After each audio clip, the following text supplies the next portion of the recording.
स्वागत है बच्चों आप सभी का आपके अपने यूट्यूब चैनल प्रूव कर पर। दोस्तों जैसा कि आपको बता दें, आप सभी को पता है कि सीटेट की तैयारी काफी सारे बच्चे जोरों शोरों पर करने लग गए होंगे। आपको ये भी बता दें, कई सारे बच्चे मतलब ये भी पूछ रहे हैं, सर अभी तक हमारा सीटेट का एग्जाम जो है कई बार दिया, पास नहीं हुआ, क्या कुछ ऐसा करें जिससे कि अच्छा स्कोर कर पाए। तो इसी बात को लेकर के हम लोग यहाँ पर डिस्कस करने वाले हैं। सबसे पहले तो बच्चों आपको बता दूं, जो सीटेट का एग्जाम 2024 में होने वाला है 21 जनवरी को, आप सभी को जैसा कि पता ही होगा। ठीक है, कब है? 2024 में 21 जनवरी को एग्जाम डेट है। एग्जाम डेट कब है? 21 जनवरी को। 21 ही जनवरी तो है ना? 21 जनवरी को जिसका एग्जाम है, आप सभी को पता होगा। सबसे पहले तो बच्चों इस बात को लेकर के हम लोग बात करेंगे। काफी सारे बच्चों का ये सवाल है कि जो पैटर्न रहता है वो किस प्रकार का रहता है। अगर हम लोग पैटर्न की बात करें तो पैटर्न किस प्रकार का होता है। अगर आप फर्स्ट पेपर देने जा रहे हैं और आप सेकंड पेपर भी देने जा रहे हैं, तो मैं आपको बताऊं, सबसे पहले तो जिन बच्चों को नहीं पता है उनको जानकारी के लिए बता दूं कि जो सब्जेक्ट रहते हैं, एक तो जैसे आपका सबसे पहले सीडीपी रहता है। सीडीपी के बाद में मान लो आपने मैथ कर रखा है, मैथ के बाद में आपने हिंदी कर रखा है, हिंदी के बाद में आपने, जैसे कई बच्चे जो है संस्कृत ले लेते हैं, है ना, लैंग्वेज 1 2 आप ये कह सकते हैं, AL1 और AL2। ठीक है, लैंग्वेज 1 2 का मतलब क्या हो जाएगा? 1 2 का मतलब यही हो जाएगा हिंदी और आपका संस्कृत। तो हम इसको संस्कृत या इंग्लिश ही लिख देते हैं, ठीक है, संस्कृत या फिर इंग्लिश, या फिर उर्दू वाले भी कई बच्चे होते हैं। ठीक है, सारी चीजों को अच्छे से समझेंगे आप लोग। एक सब्जेक्ट आपका बचा ईबीएस, कितने हो गए? 1 2 3 4 5 हो गए। सेम आपका जीडीपी यहाँ भी रहेगा, सेम आपका मैथ नहीं रहेगा। मैथ की जगह सेकेंड में जो बच्चों ने साइंस साइड से किया रहेगा, जिन बच्चों का साइंस साइड होगा, वो लोग साइंस और मैथ करेंगे। जिन बच्चों का आर्ट होगा वो लोग यहाँ पर एसएसटी करते हैं। कितने प्रश्न? 60 क्वेश्चन करते हैं। 30 सीडीपी के तो करते ही करते हैं। हिंदी तो सभी का रहता ही रहता है 30 प्रश्न। संस्कृत इंग्लिश ये तो रहता ही रहता है 30 प्रश्न, एक लैंग्वेज जो चुनेंगे। ईबीएस, अब समस्या आती EBS sir, EBS second paper में नहीं रहता है। क्यों? क्योंकि 30 ये 30 ये 30 ये 90 और 60 ये कितने हो जाते हैं? 150 हो जाते हैं। ये आपके 30-30 नंबर के सारे होते हैं। अब देखो समस्या एक बार फिर से बता दें, जो बच्चे साइंस साइड से होते हैं वो साइंस और मैथ के 60 प्रश्न करते हैं। जो बच्चे आर्ट साइड से हैं उन बच्चों को एसएसटी यानी सोशल साइंस के 60 प्रश्न करने रहते हैं। जिस एसएसटी के अंदर आपको हिस्ट्री, ज्योग्राफी, इकोनॉमी, पॉलिटी हर चीज आपको मिलेगी। ठीक है, एसएसटी में। साइंस मैथ में, साइंस में तीनों साइंस मिलेंगी, फिजिक्स, केमिस्ट्री, बायोलॉजी। ठीक है, मैथ तो आपका रहता ही साइंस साइड का। तो पूरा ये स्ट्रक्चर रहता है आपके पेपर 1 और पेपर 2 का। अब बच्चों हम लोग बात करेंगे किस चीज को लेकर के कि सर समय कितना मिलता है। देखो टोटल नंबर ऑफ क्वेश्चन कितने होते हैं, टोटल क्वेश्चन कितने आपको बताए। टोटल क्वेश्चन आप तो जान ही गए हो कि 150 ही होते हैं।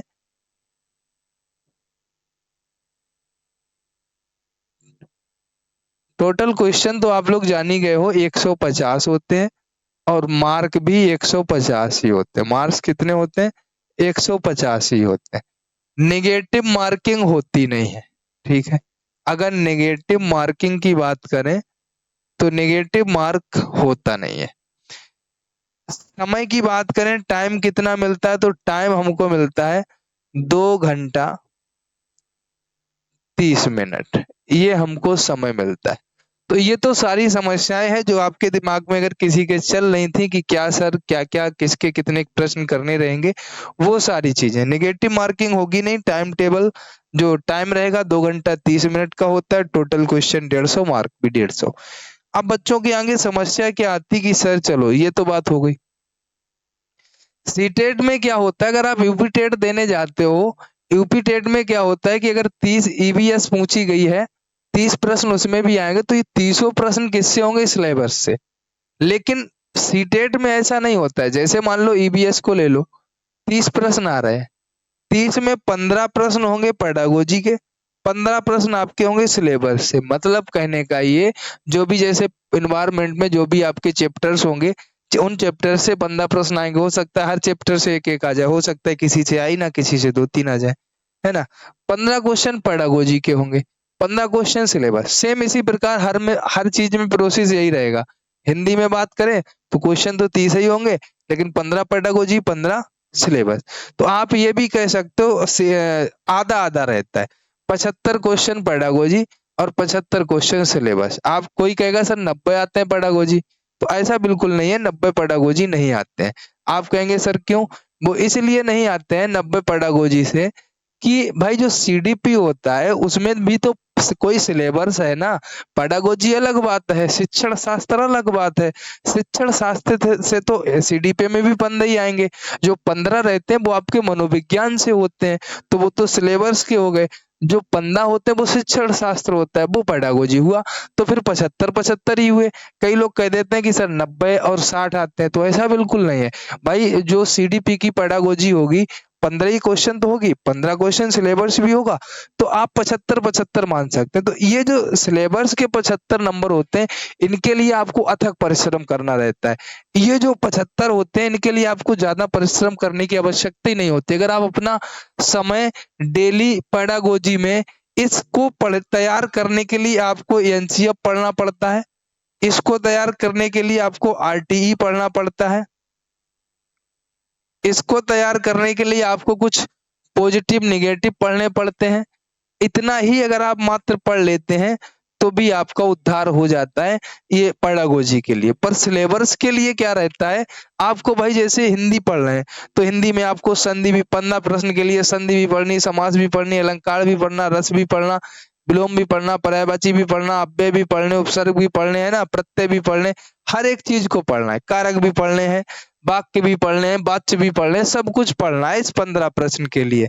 लेकिन पेडागोजी के लिए आपको ज्यादा आवश्यकता नहीं है, ये 15 प्रश्न यहाँ से ही क्लियर हो जाएंगे। अगर आपको अच्छे से एनसीईआरटी, पार्टी, पॉजिटिव नेगेटिव, ये सारी चीजें अगर आपको पता है, शिक्षा नीति के बारे में पता है, तो आपको ज्यादा दिक्कत ही नहीं होगी। ठीक है, अब आगे चलो। अब आपको करना क्या रहेगा, ये सारी चीजें आप सीखेंगे कहाँ से। देखो, आप अच्छा स्कोर कर सकते हैं। कई बच्चों के आगे समस्या ये भी है, सर हम डीएलएड कर रहे हैं, 4 सेमेस्टर में है सर, तो सर क्या करें हम। देखो बच्चों, बता दें, सीटेट भले 6 महीने में आता है, अभी 2 साल तक, साल में एक ही बार आया है, इस बार ये 2 बार आया है।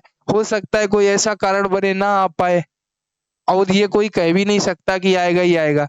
पीछे आप देख ही चुके हो, 2 सालों में सिर्फ एक एक बार आया, तो ये भी कोई क्लियर नहीं कर सकता आयोग कब क्या करता है ना।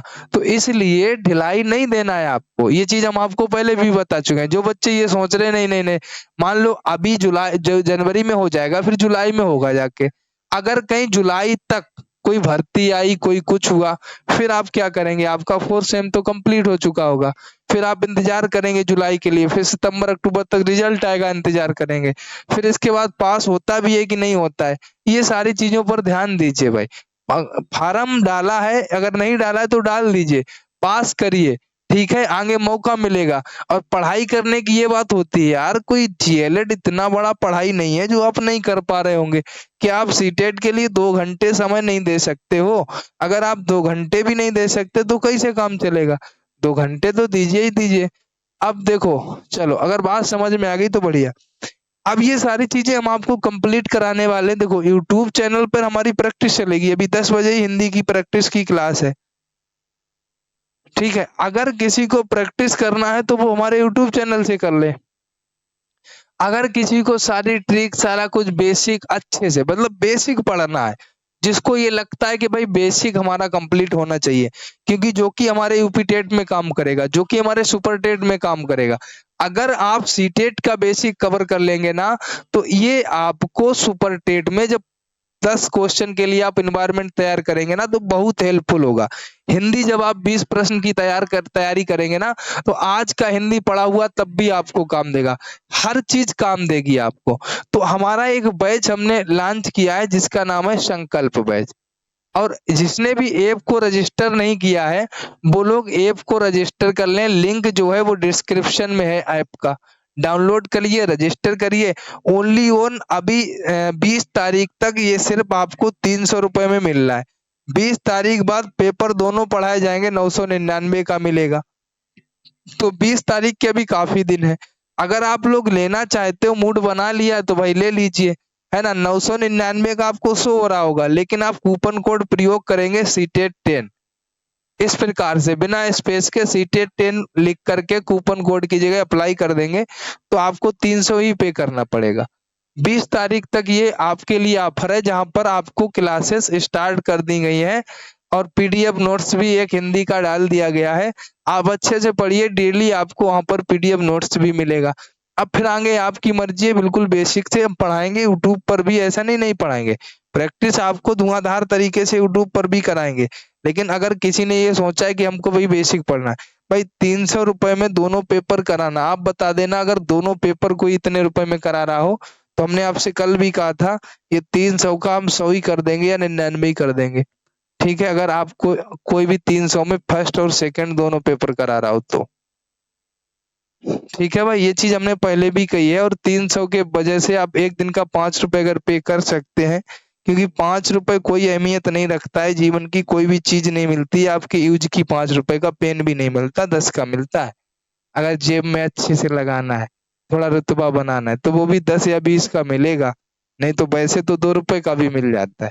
तो ऐसा ही आप समझ सकते हो, सारी चीजें आपको सिखाएंगे, गारंटी है आपको सीटेट पास कराएंगे ही कराएंगे।